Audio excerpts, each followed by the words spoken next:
everybody, and welcome back to another episode of Against All Odds. And today's guest is an absolute inspiration to me.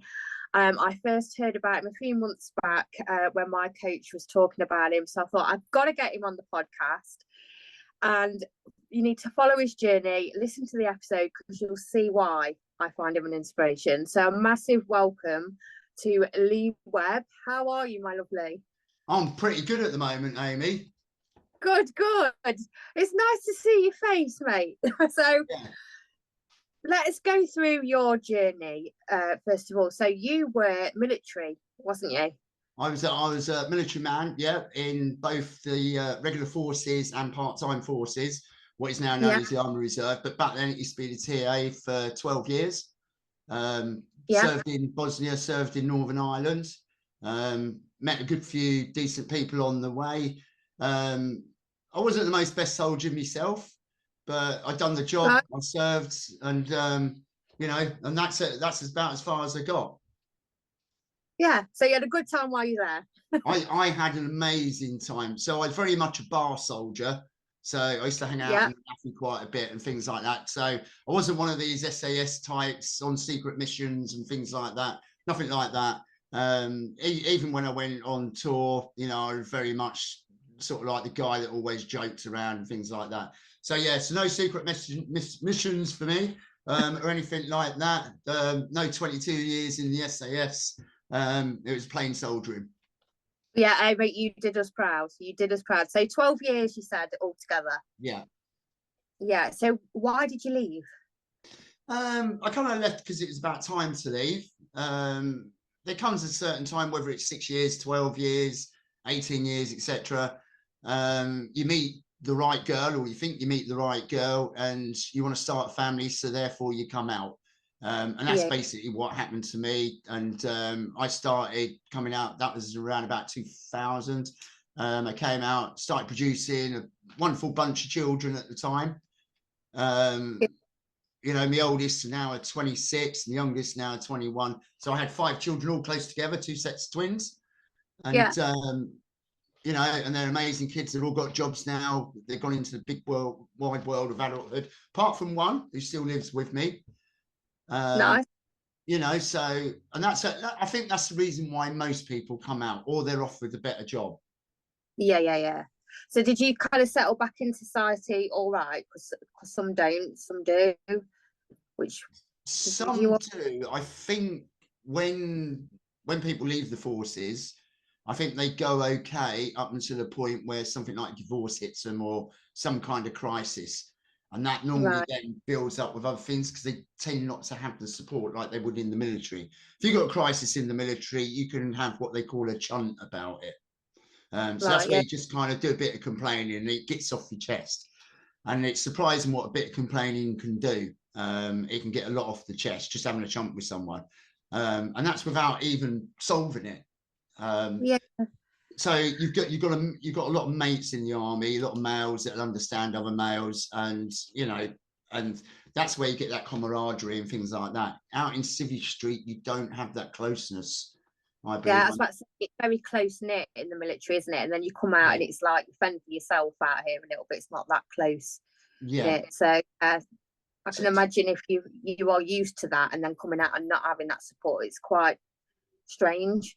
It is a bit weird, but I then got my first job at Royal Mail, which was kind of militaristic anyhow, in the way it was. Back then it was anyhow, back in 2000, 1999, 2000. It was very militaristic, and it was uniforms, and everybody had to be in uniform, wear their tie.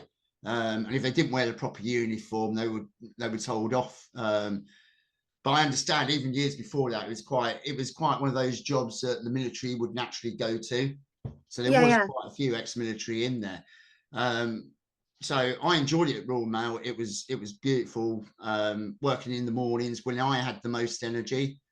And it suited me, because in the evenings I could then go to college and study in the profession that I wanted to do, which was fitness. Yeah. Fab. So you went into being a PT, didn't you? Yeah. Fitness instructor first. So I worked for a gym. My first gym was a bit of a spit and sawdust place. Yeah. It was still good. The guy didn't pay my taxes on my wages, but you know that's the thing you get when you work for a spit and sawdust place. And then I worked for one of the most amazing gyms out, and they provided me with a hell of a lot of qualifications. And that was a gym called Vauxhall Recreation Club. Vauxhall Recreation Club. If I was able to manage a gym or own a gym, it's kind of that professionalism, which is where I'd like it to be. Right. Okay. It's really amazing. It trained people up. It gave people qualifications as well. So when you leave college, you tend to leave with level 2 qualifications or level 3 qualifications, but they advance your skills. And it was one of Well, the great gyms. Yeah. yeah. So like, yeah, like they give a shit, which is nice, isn't it? They Yeah. want you to do well. It's one of the few gyms that did give a shit, so to Yeah. speak. You know, and the only reason why I left it because you couldn't get promoted. And the reason why you couldn't get promoted, we had a fitness manager or a gym manager there. She'd been in the position for quite a few years. The general manager of the gym, he'd been there for a few years, and they just weren't moving upwards because it was one gym. It was one only gym. Yeah. Obviously, started up by General Motors and Vauxhall, the car company. So it was originally Yeah. started up, and then they became sort of like public, and now they're non-profit making gyms. So any profits that they get goes back into that company. So it's a That's great. brilliant gym to work for. You know, it was just that Yeah. promotion side of things. So it was, like I said earlier, we worked with the same coach, Mr. Paul Moore. So I've got to give him a mention there. Absolutely. What year did you start? What year did you start working with him? That would have been 2020. Let me just work back now. That would have been about end of 2020, beginning of 21. So I think it was the end of 2020. I started off on his 28th day. Yeah. Yeah. And then 2021, I'd done the 3-month one. So it was kind of a natural progression. And I was finding out that I was just getting things done. My life was becoming better. And this was during the time when you had COVID, the lockdowns, and everything like that, you know, and it just gave me an opportunity to have a little bit more ordered life. Yeah, absolutely. I was worried, but then I thought, right, I'll get down to online, and that's when I first started going online. So it just gave me a way out of all of this COVID. And I just thought, well, actually, it's all about the coaching, not actually showing somebody how to do the exercise. Yeah. And that's when I realized, and I hadn't really realized up until that point, it was all about coaching and not showing somebody how to do a bicep curl. And it had taken me at that point roughly about sort of 18 years to realize. Yeah, that's amazing. COVID was one of them things though where, like, especially the fitness industry, a lot of people moved online, but it created a lot of fear because it's like me with the business I had at the time. Like technology and getting online just scared the absolute crap out of me. Do you know what I mean? We were used to dealing with people face to face, and then going online is a lot different, isn't it? The thing that I feared was actually, how do I show a person how to do a bicep curl or a squat online? So I had all the phones and the cameras to do it off my computer, but it was kind of thing, how do I do this? And actually, you don't, because you're coaching them. And the way that Paul does his business, that's how I emulate my personal training business. So that's really do something similar that somebody else successful does. And kind of just copy and paste what they're doing almost. And put your own character into it as well. Yeah, absolutely. And it's good to have somebody hold you accountable as well, isn't it? That was another thing that I got and realized, it's all about accountability. So it's like I do a lot of classes and things like that. So I teach a lot of classes, especially aqua, and it tends to be a lot of older ladies. And even today, I had a bit of feedback from 2 of them ladies, and one said she comes in because she loves the class. So it's not what she actually does, it's she loves the class, and that I reminded her of her husband who passed away about several years back. So this was a lady in her 80s. So if she comes into that class just because I remind her of her husband, that's awesome. And there was another lady today that sort of like comes into my class because of the social aspect of it. So it's very little to do with the exercise. The exercise is a bonus. They're getting themselves fit, but it was all that social aspect. And that kind of hits home being a personal trainer. And I think that a lot more personal trainers should realise that it's not about showing people how to squat all the time. It's not about showing people how to bicep curl. It's about actually being there, that accountability. And sometimes just giving people that sort of like shoulder to kind of cry on sort of thing. Yeah, absolutely. It's kind of like the full package, isn't it? Where a lot of PTs just don't see it like that. So I love that. But you ended up a single dad as well, didn't you? Yeah, I became a single dad about 10 years ago. Wow. So it was nothing special, no torrid affairs or anything like that. It was just that me and the kid's mum, we just fell out of love. We were in love when we first met. We fell out of love after about sort of 10 years together. And we started arguing, bickering a lot, and we decided to split. And what we've done, we gave the children, we gave them the choice of who they wanted to live with. Some of them based it on whether they could get a bedroom on their own, because you've got 5 children, you know, 2 sets or 3. I've got 3 girls in one bedroom, 2 boys in another one. So they tried to base it on who could get bedroom on their own. So anyhow, 3 of them came with me. So the youngest 2, my youngest 2 twins came with me, and my middle daughter, she came to live with me. While my oldest daughter came to live with me, while my middle daughter and my oldest son went to live with their mum. And that worked out pretty well. On the odd occasion, I'd get my older son coming to me because he'd had an argument with his mum. Sometimes it worked out pretty well because they could swap as well around. So it could work out pretty well. But yeah, I had 3 children to look after, 4 in some cases. And still kept your job as a PT. Yeah. It is. It's having, people talk about work-life balance all the time, and it's really hard to do, especially if you're a single parent, because you've got to work to keep the children, but they need your time. So it is difficult. And the thing is, that's what you've got to concern is you've got to plan. That's it. That's the biggest thing, is planning. So even before I myself had any coach, I used to be pretty good at planning. So I would plan dinners. I would plan time with the children. I'd plan outings. So we'd all go out swimming together. We'd do things like team gym. We'd do things like bike rides.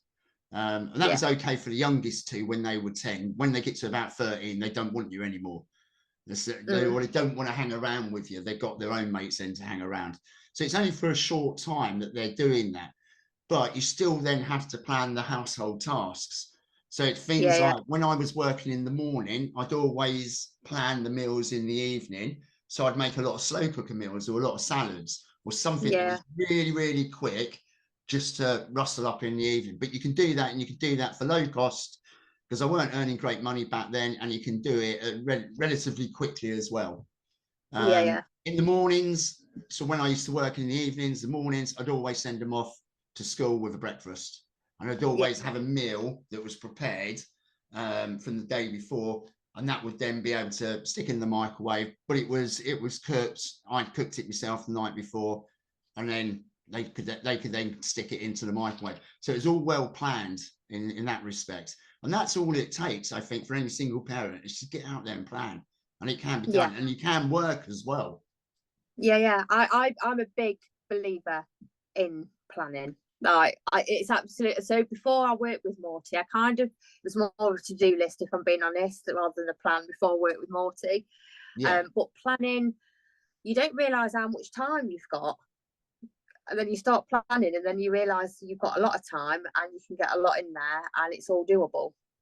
Yeah, and I think that's why it's really important. That's why I journal for. That's why I've got a Google diary. You can have paper diaries and things like that, how you want to do it. You can, of course, there are other diaries, not just Google.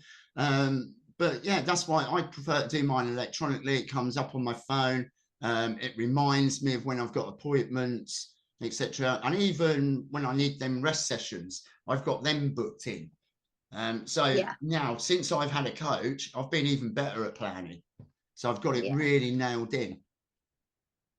Yeah. I want to talk to you now about the biggest reason you're an inspiration to me. Tell me about your health journey that you've had over the last few years and where it started. Right. So the health journey is mostly over the past 2 years. So I really hadn't been to a GP in the best part of over 30 years. I would even say about 35 years, 40 probably even. The last GP that I went to was as a 15-year-old kid. I went to him because I had spots, and being a little spotty teenager wasn't very good for chatting up the ladies. So I went into my GP and asked him if he could do anything, and he gave me cream. That was the last time I'd ever been to a GP. I'd been in during the army because for virtual checks, but nothing apart from that, not for being ill. So that was the last time I actually physically, on my own back, went down to a GP for a bit of spot cream when I was about 15. Then roll on 2 years ago, or just over 2 years ago. So in 2022, I got diagnosed with cancer, but I knew that there was something wrong back in 2021. So basically, it started from 2021. I had COVID, not particularly bad. I don't think it was bad. It was like a bad case of the flu. Got over it, but I was still tired afterwards. And then 4 weeks after I had COVID, I then had a bleed on the inside of my throat. A capillary vessel had burst on the inside of my throat. Well, that's what the A&E said anyhow. So at that point, I'd been rushed to hospital. I started going into shock because I was starting to lose blood. And when I got to A&E, within about 30 minutes, it had actually stopped on its own accord. But they checked inside my mouth and said, yeah, it's capillary, it looks as though it's a capillary burst. And they put it down to some kind of throat infection. Right. And to be honest, knowing what I know about the immune system, if you've had anything like flu, COVID, etc., your immune system is going to be down for about a month. Now, if you're training anyone, if each day they've had in bed, you should give them a week recovery. So you shouldn't go doing any mental things, sort of like break any world records with them. So you should get them recovering gradually. And that's even just through flu. So 4 weeks, I thought, well, maybe my immune system is a bit under the weather, and that's why I'm getting throat infections. And that was back in, I believe, June 2021. Now, fast forward to August, September 2021, I then had another throat infection. I just didn't think much to it. I contacted the GP. I did get in contact with him over the phone, and he said, it sounds to me as though it's a little bit long COVID, and that's probably why you're getting the throat infections. And we can put you on a long COVID clinic. But there is a waiting list because everybody was getting COVID. And then November time in 2021, I then had a third throat infection. And at that time, I tried again to get GP referral, and the GP referrals were just almost impossible to get. And also in that, when I had that throat infection in October, I also noticed a lump on the left-hand side of my throat. Right. So I could feel it, but there's me thinking, well, is it anything untoward, or is it just a sign of throat infection? Because lymph nodes expand when you have throat infection. That's what throat infection is caused by, is an infection of your lymph nodes.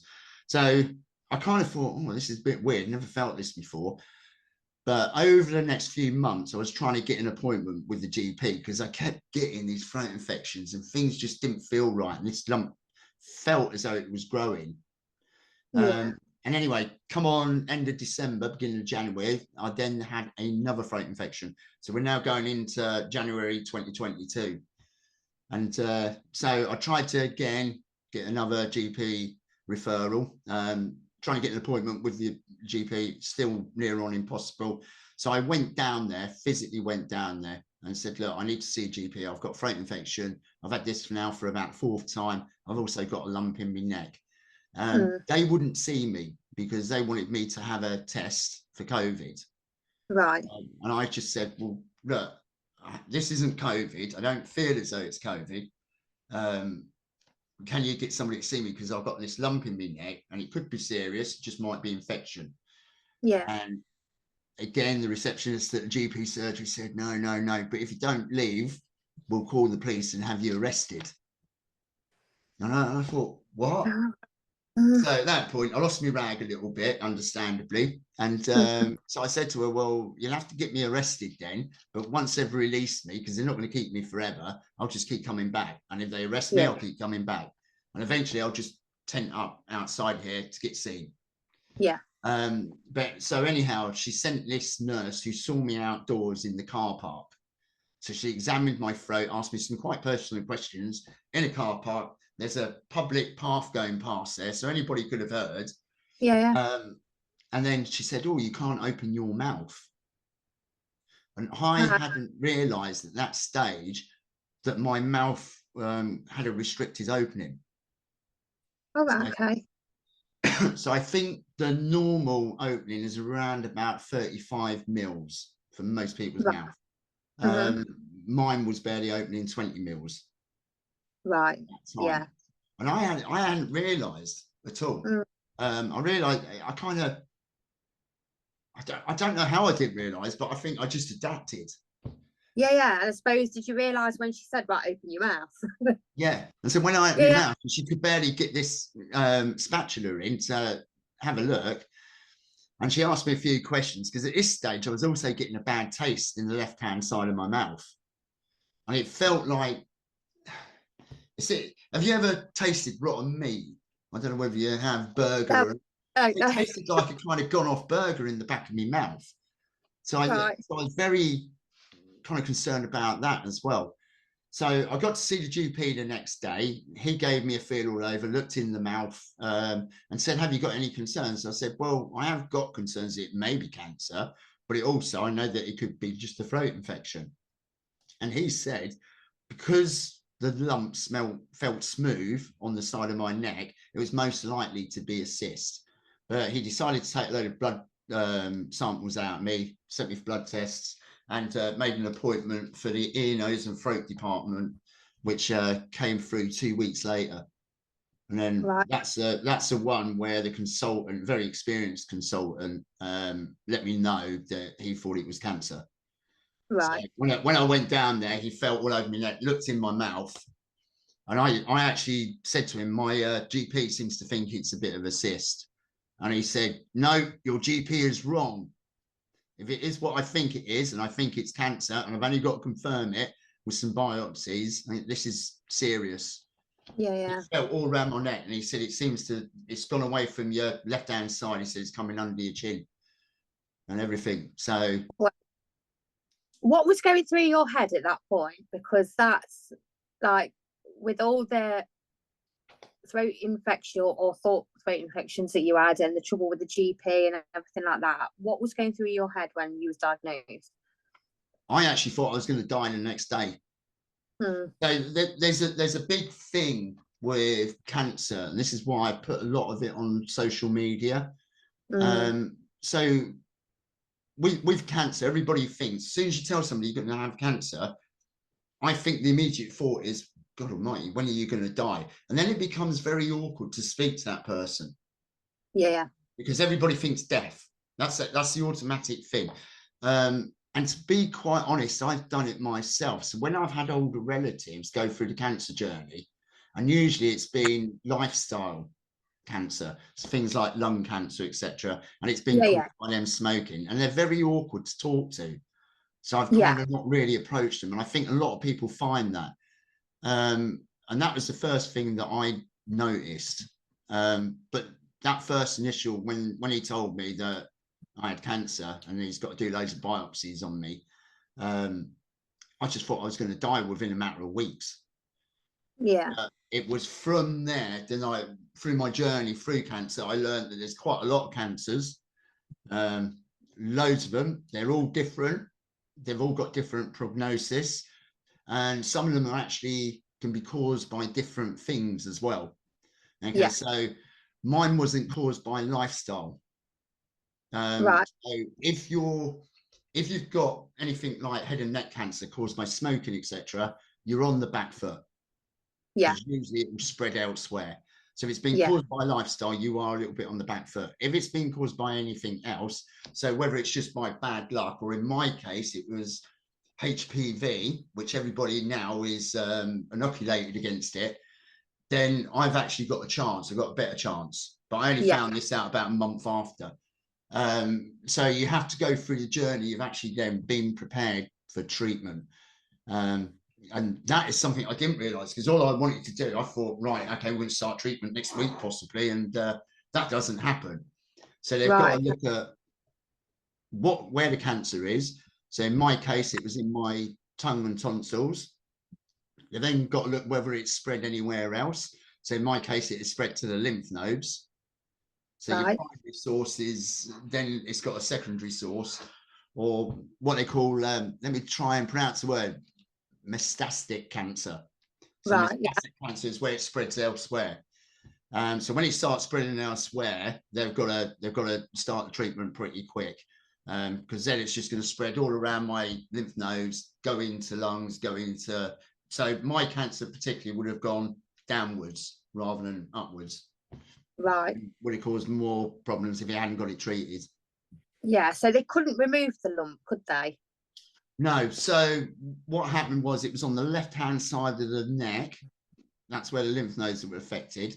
But the actual cancer tumor itself had actually moved to the front of the neck and under my chin as well.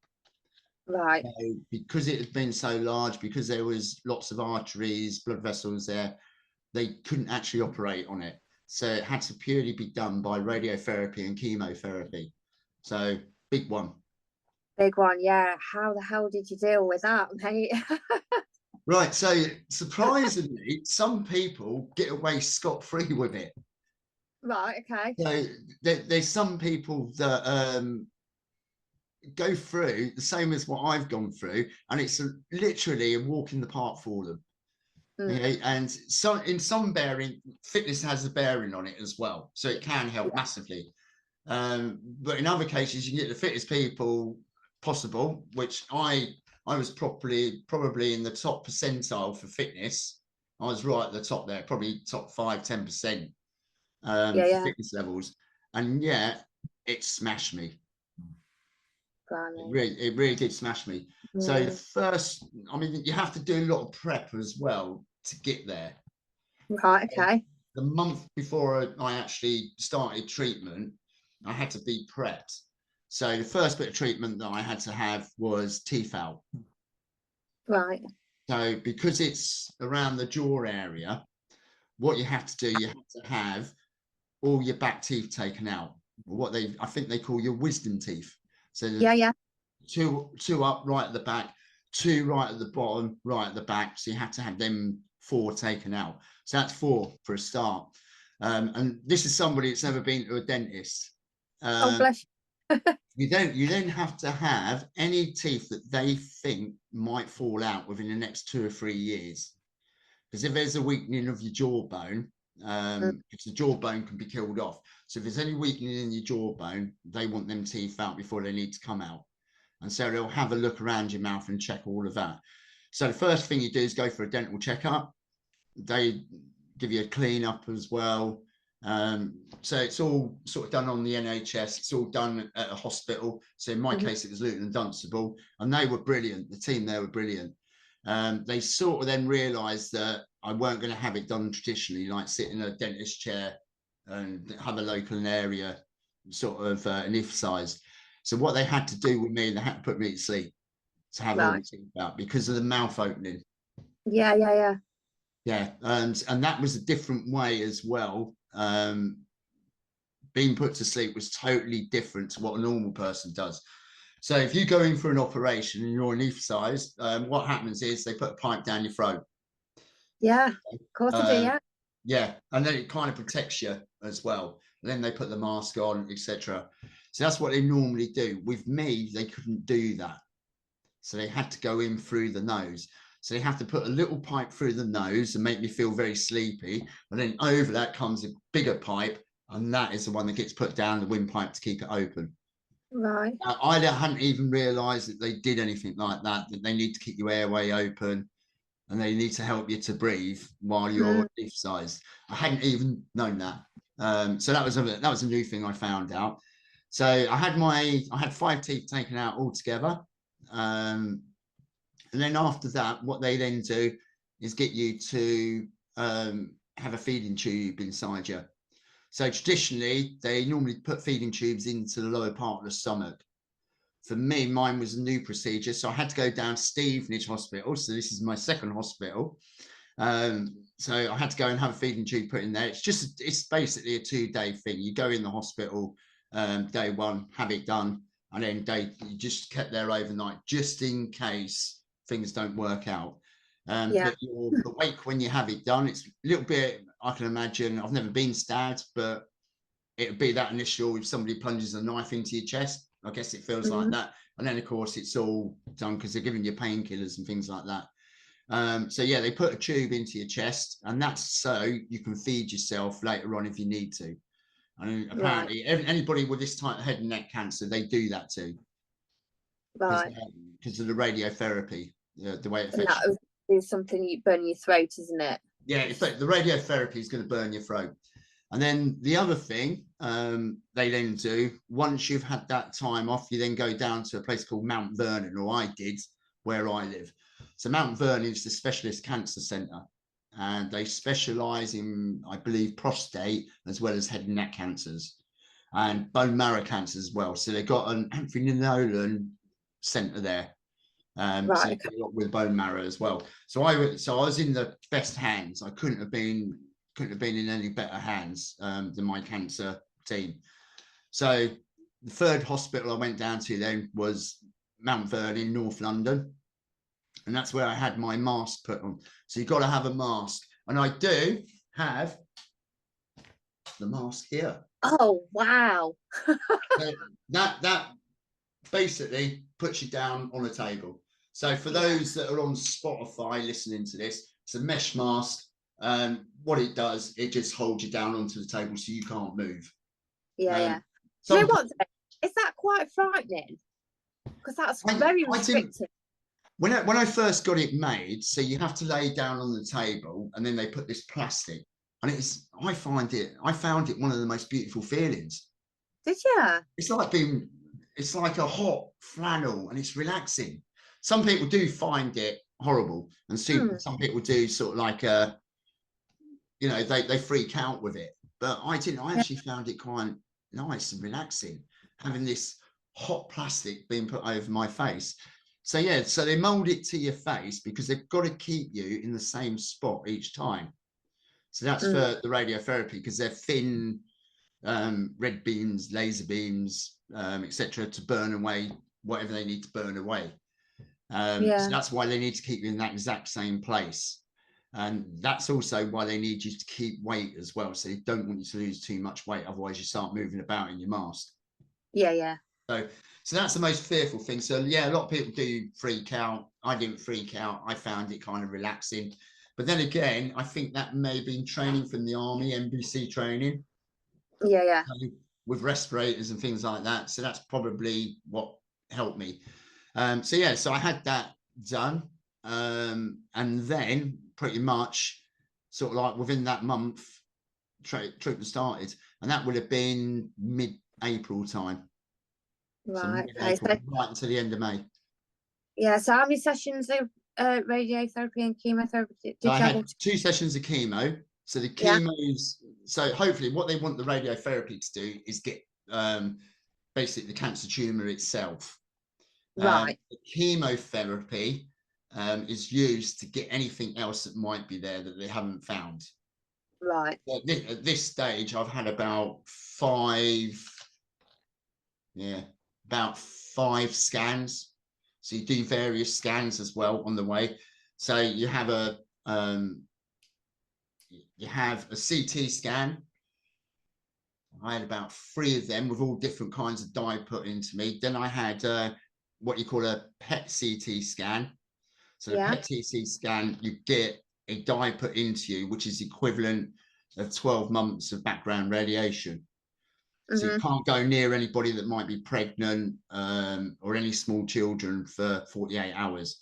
And the guy that comes in that delivers for you, it is in the biggest bottle, and it's got like you've seen the anti-radiation label. It's on one of them, and the guy's just got this lead apron on because he don't want to be radiated with it as well. So they stick that in your arm and they give you. So I've had 2 scans of that, and that was before my treatment started. So it's a bit weird because it increases your future risk of cancer, but you need it to actually fight the cancer. How odd. It's so some of the scans that you get actually very minute increase. So it's not big, but you need to do them to actually fight the cancer. Yeah, to survive. Yeah. Oh mate, what was your mindset when you were going through all that treatment? First 4 weeks I thought it was walk in the park, but there was something my consultant said before I even started the treatment. He said, you've got a 60% chance of survival here. So they give me 60-40%. And he said, I think you'll be okay until about week 4. I think that's where it's really going to hit you. And I'm worried about your mindset during that. He said, that's all I'm concerned about is your mindset after kind of week 4. And I didn't really think much to when he said that until it actually got to week 4 and remembered what he said. So the first chemo session that I had, it made me feel sick. They give me about 5 different anti-sickness pills. And some of the anti-sickness pills are different strengths. And it's like, so as you go on, the further days you get out, the weaker the anti-sickness pills are. So there's some really strong ones on your first day that you have to take. And then there's all different ones that you take sort of like for 3-4 days after. Because what you got to remember, chemo kills all your white blood cells, blood cells that fight infection. So this was at a time that COVID was around as well. I weren't never too fussed about that, the COVID element. I thought, well, I should have antibodies for that anyhow because I've already had it. So my main thing was just keeping away from people generally, which was quite hard to do as a PT. Because the first 2 days after I had chemo, I had to have off. I couldn't go to work because I was that sick. And then after that, I went back to work. But I was going through radiotherapy. That's on a daily basis for 6 weeks. And that was every day during the week. So like I said, it weren't really that bad. I used to get this taste of charcoal on the inside of my throat. But it weren't until week 4, which is where then I had my second chemo session. And at that time, my throat was starting to actually hurt. So it was getting more and more difficult to swallow. And and I had the chemo session, that second chemo session. And then I was very sick from that. Right. So unbeknown to me also that I'd lost a bit of weight as well. So I was losing weight gradually. Because I just didn't have the appetite. So that was one thing. So I was just eating when I needed to eat. So when I had that second chemo session, I was really violently sick for about 3 days. And I went in there, I think it was on the Friday on week 4, and they noticed that I'd lost a lot of weight and I hadn't really eaten for 3 days. And even if I could, I would have just brought it up. I was getting sick. I also couldn't talk. So I had to use my mobile phone to put letters on there. I just couldn't talk at all because the throat was that sore. And it was starting to burn on the outside as well as on the inside. Because this is what the radiotherapy does. It burns on the inside as well as the outside. It basically burns cancer away. And then the chemo is getting rid of any cells that might survive from that. So they took me in, and at that stage I weighed 71 kilos. So I dropped from 85 kilos down to 71 kilos. So big weight drop. And I'm not overweight. I'm 85 kilos. I'm quite muscular and quite athletic. So to drop that amount of weight was quite concerning for them. So at that point, they admitted me into hospital just to get me fed up and give me loads and loads more anti-sickness pills. And that was good of them. It was a decent hospital, Mount Vernon, and they were pretty good. But at that time as well, I was starting to produce lots of mucus on the inside of my throat. And that's as a reaction to the scarring, to the burning that's going on. And then you're having to spit it out, cough it out. and it's like non-stop. It was like for about every 5 minutes I had to cough up mucus, Yeah. and then that You were puts your uncomfortable doing that, weren't you? We spoke about that. You were uncomfortable doing that. yeah, it's uncomfortable because I've been brought up. Some people are okay with spitting. I find spitting vile. Mm. So if you're going to do it, go to the toilet and do it. So Yeah, yeah, and yeah. that's just me. I just find it a vile, bad habit. And I have friends that do it. I just think, Yeah, yeah. I know what you go to the mean. toilet, do it in a hanky or something like that, like you would do blowing your nose. So I found it quite vile. But there was another guy that was in the same situation as me on the ward. And then there was this other guy who was next to me in the bed next to me, and he was like on his last legs. Mm. So he's basically, he was an old guy, I think in his 60s. His wife wasn't exactly in a great way herself, so they couldn't keep him pain free, and that's why they brought him into Mount Vernon, was to give him his last sort of day relatively pain free, because that's what it's all about, is managing death a little bit better. So seeing that guy in the bed next to me, that kind of brought it all home, and I thought, am I going to survive this? And that was my first kind of thing where I was staring death in the face. I didn't think I was going to get through it, and that's a big thing. You panic, Yeah. and then all the religious things. Is there a God? Isn't there a God? Questioning Have I everything. lived my life really well? Is there anything that Yeah. I should have done, shouldn't have done? It's all of them questions start coming up. So I had a lot of time to really think about these things while I was in hospital. But the one thing I did do was keep up with my business. So I just made it even more online to serve my Yeah. clients. That's amazing. But you came out of hospital and finished your treatment, and then you went and did the fan dance, didn't you, mate? Yeah, so I finished all my treatment at the end of May, and I wasn't in a good way. So I came out of hospital at the end of May. I think it would have been about the 1st or 2nd of June, something like that. So I Yeah, got home. I was still on a nebulizer at that point. So nebulizer is just something that breaks up all the mucus and just helps you breathe a lot better if you're having trouble with breathing. So I actually was on the nebulizer for another 2 weeks, just getting this mucus up. But the one good thing that I was doing was putting little bits of weight on. So I right. think by the time I got to the end of June, I was about 74 kilos, 75 kilos. So I put 5 kilos on just by putting these drinks down me. So I was only having these specialist high energy drinks, which is what they wanted me to do. And 2 weeks, after 2 weeks, I then thought, this is my first day where I haven't coughed mucus up. This is awesome. But the other concern was whether I was strong enough to actually climb a mountain in Wales. I was about to say, just to explain to people who don't know what the dance actually is. Right, so the fan dance is something that I've never done, even though I spent a lot of time in the army. Never done it. So it's the first test that anybody who wants to join the SAS has to do. And there's just a pass and a fail. You either pass or fail. They do not tell you what time you have to do it in, I believe. And you have to do it with 40 kilos of kit, including your rifle. So it's roughly, I think it's about 12 miles or just over there and back. So you go out 6 miles and then you come back.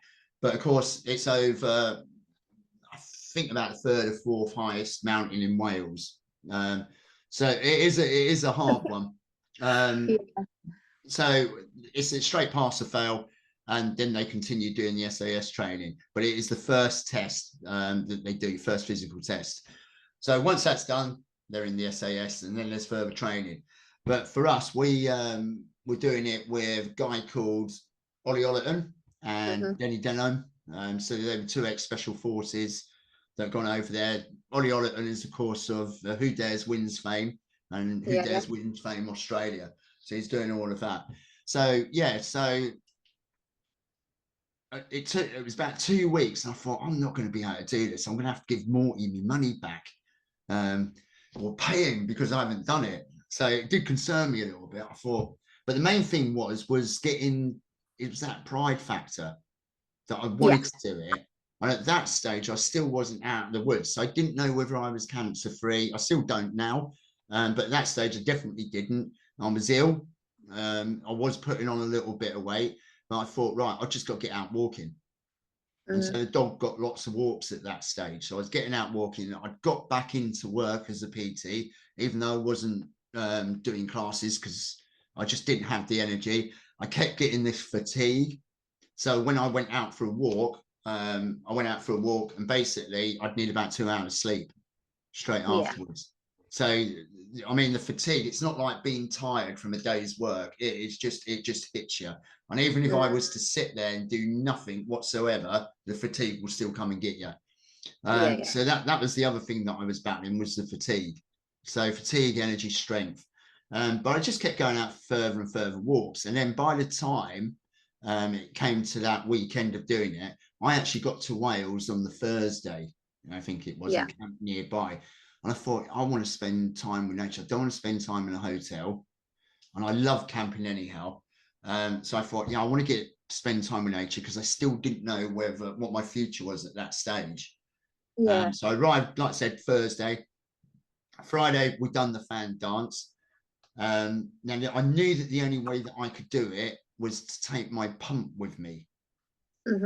So I could, at this stage, I think I'd been about 2 days being able to drink out the bottles. So I could drink a little bit of water, although not too quickly, and I could drink my bottles of a high energy drink.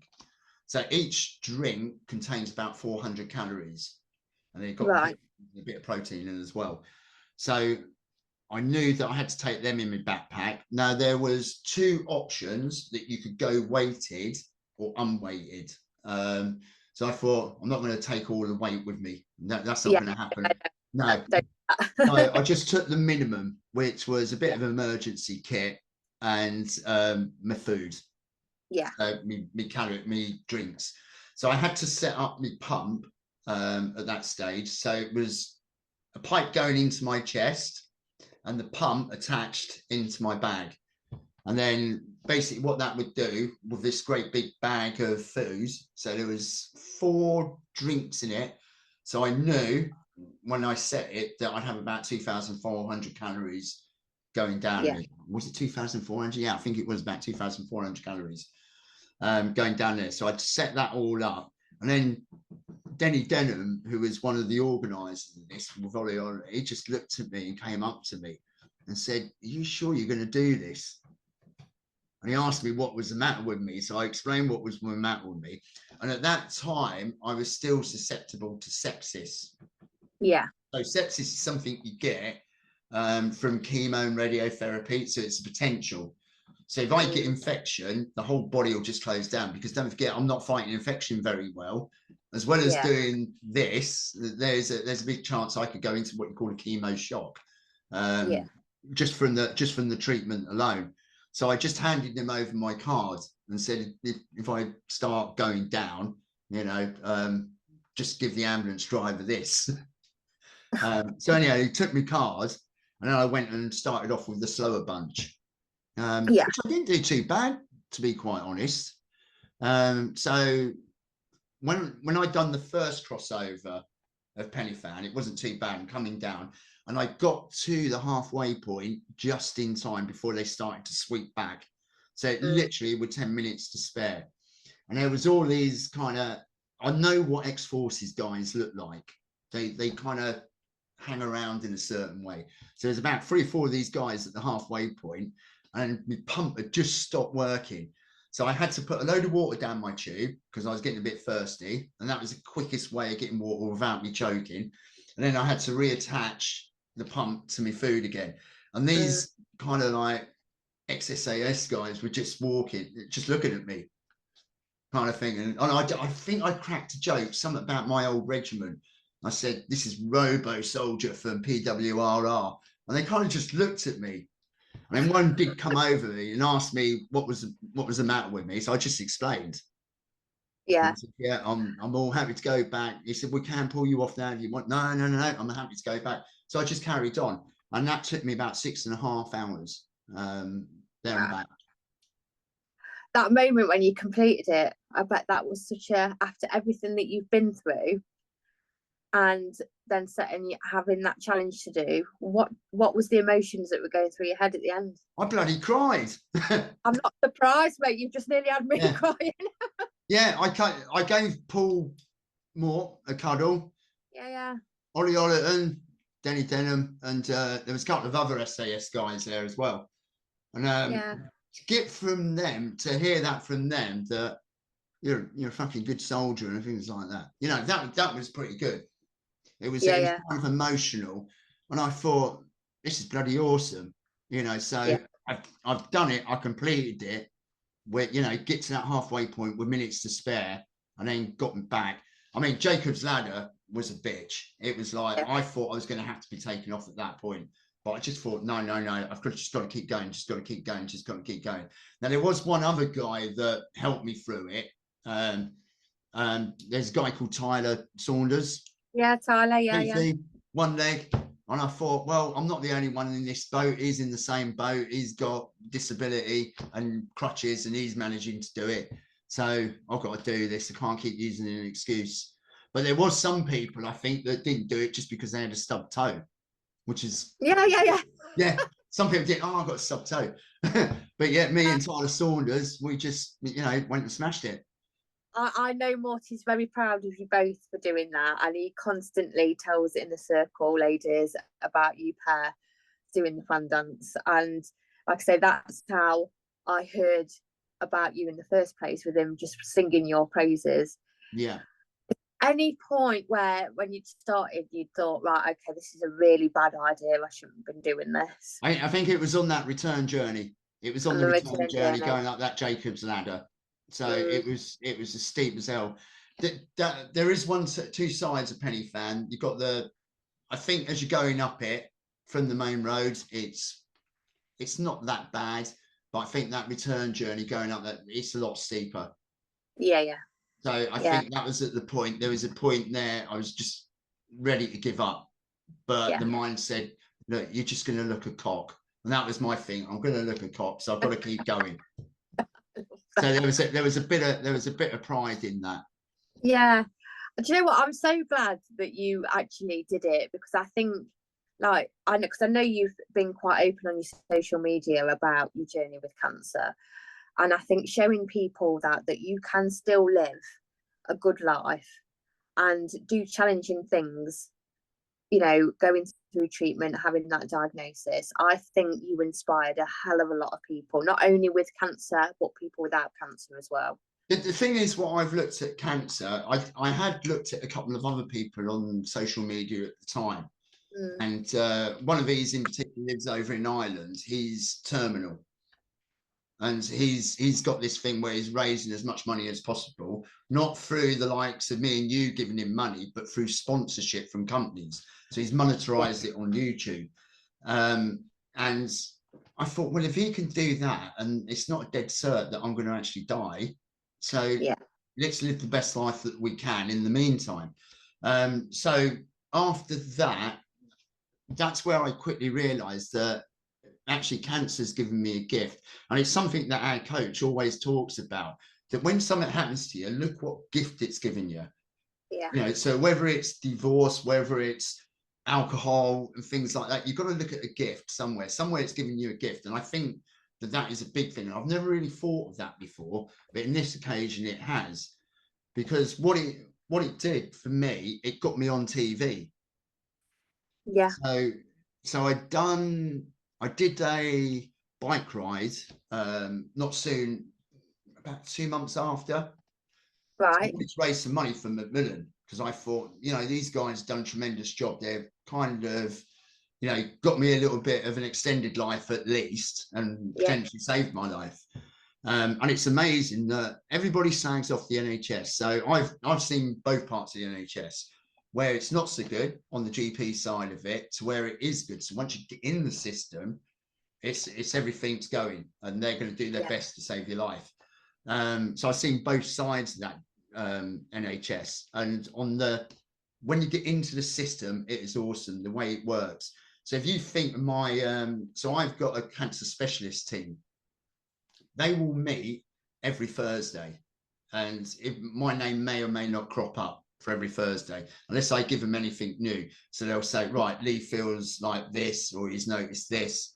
Okay, what is our next action? So they'll do that with all the head and neck specialists, and that's every Thursday. They meet up for that, and it's not just in one hospital, it's in 4 hospitals.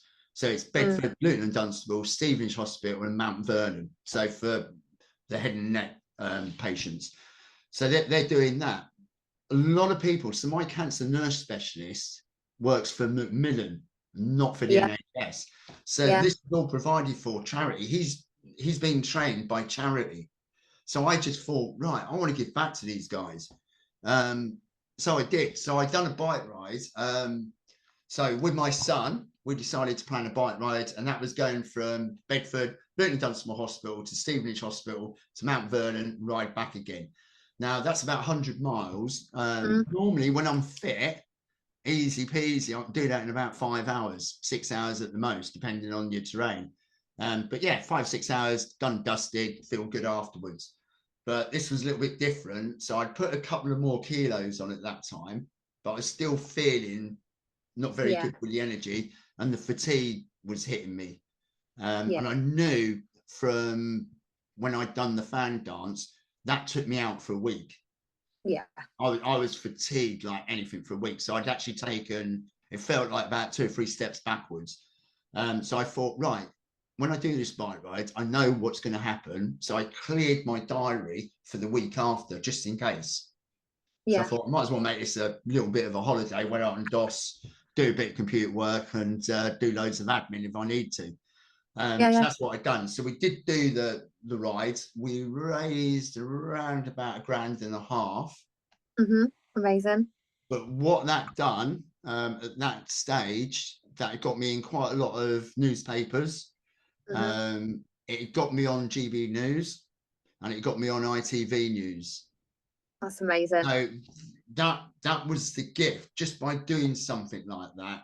Had given me. So I was going to get onto the GB News anyhow, because I knew one of the presenters there, and she wanted to do the story about my cancer journey, and which we'd done. So I got a half-hour slot on GB News on national TV, which was great, to give my side of the story. And since then, I've actually been a regular on GB News as what they call it's like a commentator, but I do it from home online. Okay. I do a lot of Saturdays and Sundays for a 5-minute slot, just giving me my views. That's amazing. That's the kind of gift going on. And there's little bits that I've done on Talk Radio as well. So I've been on there with Christo, with Dr. Rennie, Kev. I can't remember his second name now. Is it Kevin Wright? I'm not sure. I can't remember his second name. But yeah, so I've been on his show to do the story as well. You know, so it's kind of given me a gift. And the messages that I get in my inbox, it's helped them because their dad, their mum, brother, sister has also gone through the journey, and you know, they don't know how to talk to them. Yeah, and that's the thing, isn't it? It's a touchy subject, and yeah, I completely get that. So how's your health now? How are you feeling, and where are you at with your journey? Right, so basically I still have fatigue issues. So most afternoons, not every afternoon, but most afternoons, I still need a couple of hours sleep. And if you compare it to what it was this time last year, I was probably doing about 5. So now it's massively improved. I've then got mouth opening problems and swallowing problems. So basically, the flap on the top of my windpipe doesn't close properly. So that's been damaged from radiotherapy. So there's always going to be a little bit of damage of some sort from radiotherapy. Some people recover pretty well from that. Other people don't. So I've still got these swallowing problems. And then there's my mouth opening problems. So as I was saying, that normal mouth opening should be around about 35 millimeters. Mine barely does about 17. So it's well under, it's about half of what mouth should open. Does it present problems? No, because I've just kind of adapted, I guess. Yeah. You know, I don't have things like sticky buns or anything like that, so that's good for the waistline, I guess. I eat slower. So for the past few years, I've been eating army style. So the army teach you, or the army don't teach you, but you learn how to eat very fast in the army, because you never know when your next meal is going to be. Okay, you don't know how much rest you're going to have, so you eat very fast. So I could eat a full English breakfast within about 10 minutes. So not very good for indigestion, and yeah, don't go down that route. But now, when I first started eating, and I remember my first full English, it took me about 1.5 hours to eat. Yeah. So now I'm getting that done in around about 30 to 40 minutes. That's good. So that's good. Yeah. That's probably, some people would say that's normal. Yeah. I do believe, I think everybody should eat slower. Yeah. So that's good for my indigestion. So every negative also has a plus. But yes, I'm eating a lot slower. I can't drink fast. So if I drink too fast, so this is another good thing. So if I ever have any alcohol, then I can't neck it down, because otherwise it just comes out of my nose. Oh, bless you. If you can imagine, on anybody that's taken drugs, okay, where they have the front bit under their nose that goes all rotten, especially if they're sniffing it. Mine's the other side. Right. So there's a lot of damage done around there. So therefore, if I drink too quick, not only have I got the problem of swallowing it, and it may potentially go down my windpipe if I drink too quick, but it also just spills out of my nose. So I guess that's my new party trick. Oh, bless you. I like that, your party trick. Oh, right. So you are still an online PT as well, aren't you? So I was face-to-face. So I was a face-to-face PT, and I teach classes as well. So I teach a number of aqua classes. I've gradually got back to doing more and more. I have, though, over the past month, ended my one-to-one personal training business, and now going to slowly go online and just teach classes face-to-face. So the classes I really, really enjoyed, because some of the people that have over the past year and a half started coming to my classes, some of them have been through the cancer journey themselves. Yeah. And I've been on Macmillan's Hope course, which is brilliant. It's a group course for those to, if they've got any mental health problems, or to just get over the fact that they've had cancer, because it does take a toll on the mental health. And that's another side effect that people, forget. Yeah. So I've been on the Hope course, but the best thing is just talking to other people that have had cancer and been through the cancer journey. Yeah. Because I think even sometimes my consultant, when I say to him about my fatigue that I've had, I don't think he thoroughly understands, unless you've got fatigue, or ME would be the nearest thing, I guess, to it. So unless you've actually got this kind of fatigue, it's very hard. It's not like being tired. Yeah. And I've spoken to my consultant, I've spoken to the cancer nurse specialist, but they're not 100% understanding. But when you speak to somebody that's been through the cancer journey, they've got it. They know exactly what you're on about. Yeah.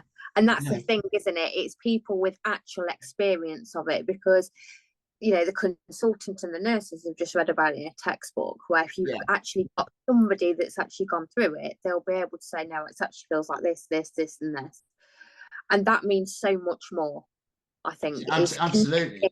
So these people that have been through the cancer journey that come to my classes, there's 5 of them at the moment. 2 of them are stage 4. So that basically means they're never going to sort of like be ever treated. So stage 4 is where you're potentially it's going to end your life. Kind of thing. It's terminal. So when we've got terminal cancer, but it doesn't mean it's going to end your life straight away. It just means you're going to die with it. You could die because of it. And that was another thing, getting my head around cancer, that just because you're terminal, it doesn't mean you're going to die within the next day, next week, next year. And this was so from my first thought, where I thought, I'm going to die within a couple of months, to now where actually, even though they don't know whether I've still got cancer, but I've still potentially got years and years ahead of me, and the chances are I might not even get cancer again, or it might have Yeah. actually been cured, but we don't know that for certain at this stage. Yeah. But yeah, you can still live a good life with it. Yeah. And that's it. And that's the thing, I think. And it's obviously shown that I've got 2 people with terminal cancer in my classes that are living the best life that they can. They're getting the social side out of it, plus they're getting the exercise out of it. And hopefully that then protects their energy and mindset. So will they ever be able to tell whether you're cancer free? They will be, okay, and Right. that's hopefully with a reduction of my lymph nodes.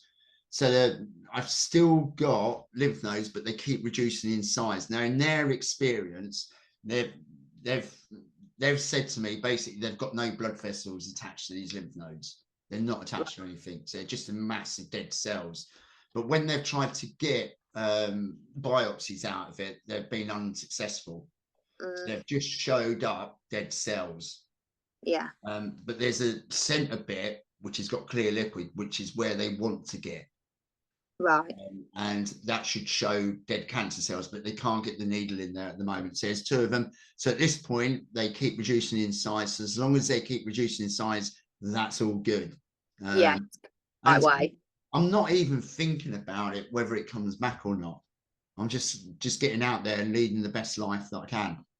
I was about to ask you that. Is it like sitting with a ticking time bomb? It sometimes feels as though you got this creepy crawly thing inside you. It's really difficult to explain. And you just want to, if I could, I'd like to kind of cut it out. And that, I think a lot of people feel the same when they've got cancer, that it just feels like they're infected by this crawly, creepy thing. But now I understand a lot more about cancer. I'm kind of more at ease with it. So if I have still got it, then I'm okay with it.